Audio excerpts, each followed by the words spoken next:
কৰোনাৰ দৰে এটা ভয়ংকৰ মহামাৰী চাইনাত উৎপত্তি হয়। সেই মহামাৰীক প্ৰতিৰোধ কৰাৰ কাৰণে যি পিপি কিটৰ প্ৰয়োজন হয় সেই পিপি কিটো চাইনাৰ পৰা উপলব্ধ হয়।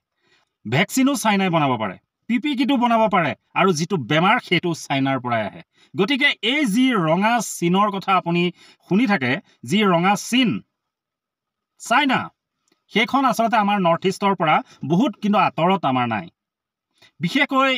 অৰুণাচলৰ একদম নিচেই কাষতে লাগি আছে এই ৰঙা চীন। এই কথাটোৰ ওপৰত আমি কোনোদিন ভিডিঅ' বনোৱা নাই, কিন্তু আমি অৰুণাচল আহি থাকোঁ, অৰুণাচল আহিয়ে থাকোঁ। হয়তো আপুনিও আহে অৰুণাচল টাৱাঙত ফুৰিবৰ কাৰণে, আৰু টাৱাঙৰ পৰা যেতিয়া আমি বোমলা পাছ যাওঁ, সেই বোমলা পাছটো হৈছে চাইনাৰ বৰ্ডাৰ। আৰু আজি আচলতে মই এই চাইনাৰ কথাটো কিয় ক'ব বিচাৰিছোঁ, কাৰণ বিভিন্ন সময়ত বিভিন্ন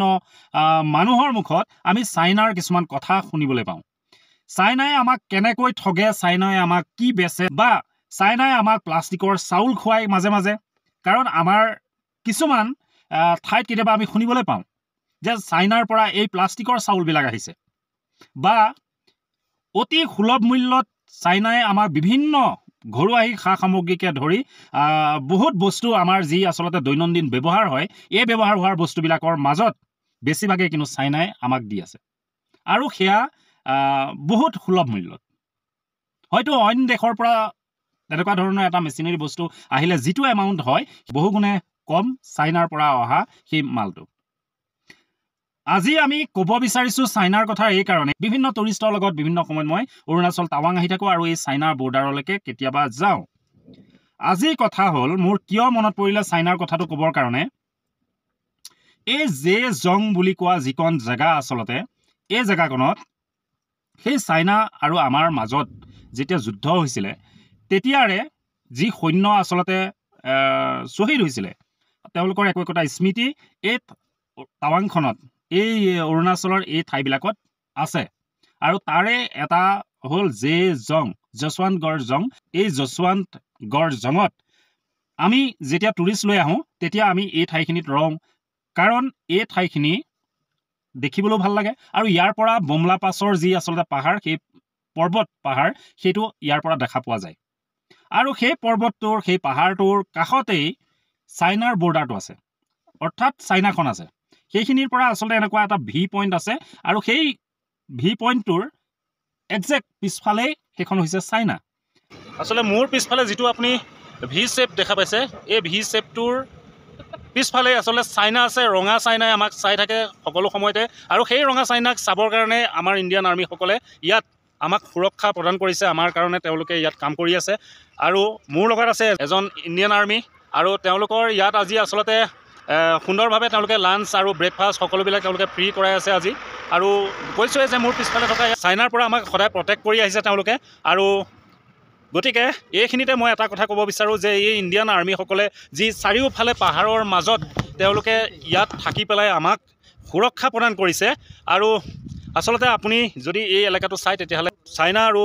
আমাৰ মাজত যি যুদ্ধ হৈছিলে, সেই যুদ্ধৰ সময়খিনিলৈ যদি আপুনি ঘূৰি যায়, তেতিয়াহ'লে এই জেগাকণত থকাৰ লগে লগে আপোনাৰ গা নোম শিয়ৰি যাব। মই আজি খালি এটা বস্তুৱে ক'ব বিচাৰিছোঁ যে এনেকুৱা এটা বিশাল পাহাৰৰ মাজৰ এনেকুৱা এটা এলেকাত যেতিয়া ইণ্ডিয়ান আৰ্মিসকলে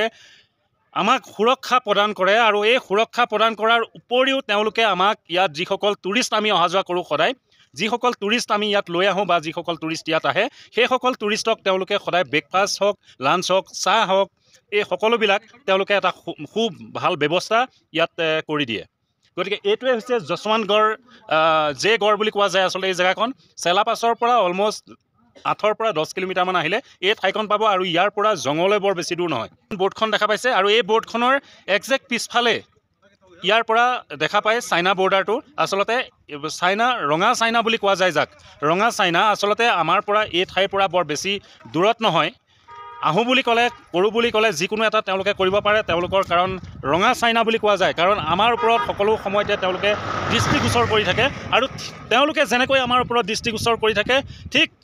তেনেকৈ আমাৰ ইণ্ডিয়ান আৰ্মিসকলেও কিন্তু কোনো কম নহয়, কোনো গুণে কম নহয়। গতিকে এই আমাৰ ইণ্ডিয়ান আৰ্মিসকলৰ কাৰণে মোৰ এই ভিডিঅ'টো যিসকল মানুহে চাই আছে, এটা চেলুট তেওঁলোকৰ কাৰণে দিব পাৰে, এটা লাইক তেওঁলোকৰ কাৰণে দিব পাৰে। জয় আই অসম, জয় হিন্দ। আমি যেতিয়া আহোঁ, আহি পেলাই এই যশৱন্তগড়ত আমি ৰওঁ, ৰৈ পেলাই আমি ইয়াত একাপ চাহ খাওঁ কাৰণ ইয়াত যিসকল ইণ্ডিয়ান আৰ্মিয়ে আচলতে তেওঁলোকে আমাৰ দেশৰ সুৰক্ষা দিছে দেশৰ প্ৰত্যেকটো সময়তে 24/7 তেওঁলোকে আমাক প্ৰটেক্ট কৰি আছে তেওঁলোকে আমাক সুৰক্ষা দি আছে যিখিনি আচলতে বৰ্ডাৰ এৰিয়াত ইণ্ডিয়ান আৰ্মি আছে বা BSF আছে যিখিনি আমাৰ সশস্ত্ৰ বল আছে সেইসকলে আমাক সুৰক্ষা প্ৰদান কৰি আছে ভাৰতবাসীক তেওঁলোকৰ হৈ দুএষাৰ কথা কোৱাৰ মই এটা আজি সুবিধা পাইছো আৰু ক'বলৈ মন গৈছে আৰু সেই কথাটো আপোনালোককো জনাব বিচাৰিছো যে আমি এই যশৱন্ত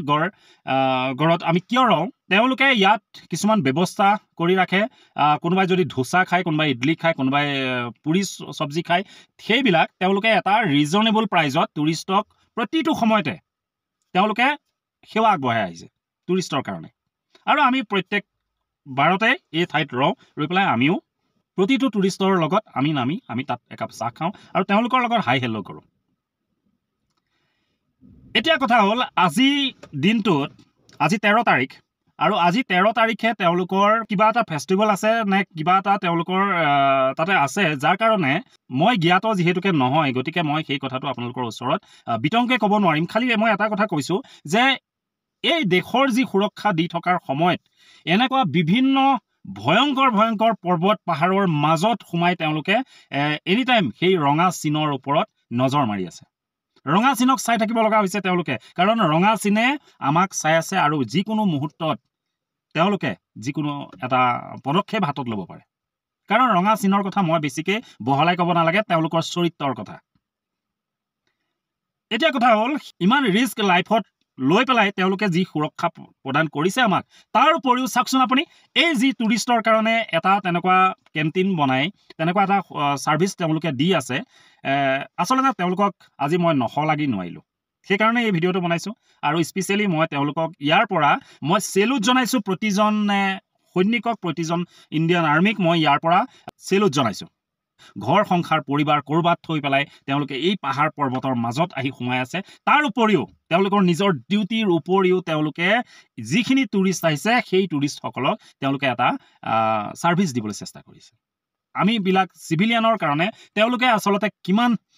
কষ্ট কৰিব লগা হৈছে চাওক আৰু এইখিনিতে যদি আমি তেওঁলোকক এটা সেলুট দিব নোৱাৰো বা তেওঁলোকৰ হৈ যদি যিসকল মানুহে আজিৰ এই ভিডিঅ'টো চাই আছে মই ভাবো মোৰ কাৰণে নহলেও অন্তত সেই ইণ্ডিয়ান আৰ্মি সকলৰ কাৰণে যিসকলে আজি দেশৰ সুৰক্ষা প্ৰদান কৰি আছে দেশৰ প্ৰতিটো যি আচলতে বৰ্ডাৰ সেই বৰ্ডাৰ বিলাকত তেওঁলোকে নিজৰ জীৱন ত্যাগ দিবলৈও তেওঁলোকে অকণো কুণ্ঠাবোধ নকৰাকৈ সেই তাত ডিউটি কৰি আছে লগতে যিসকলে আৰু সেই কৰ্মৰ উপৰিও তেওঁলোকে আমাক সিভিলিয়ানক এই সাৰ্ভিস কিছুমান দি আছে গতিকে তেওঁলোকৰ কাৰণে এটা লাইক অন্তত আপোনালোকে মই ভাবো নিশ্চয় দিব পাৰিব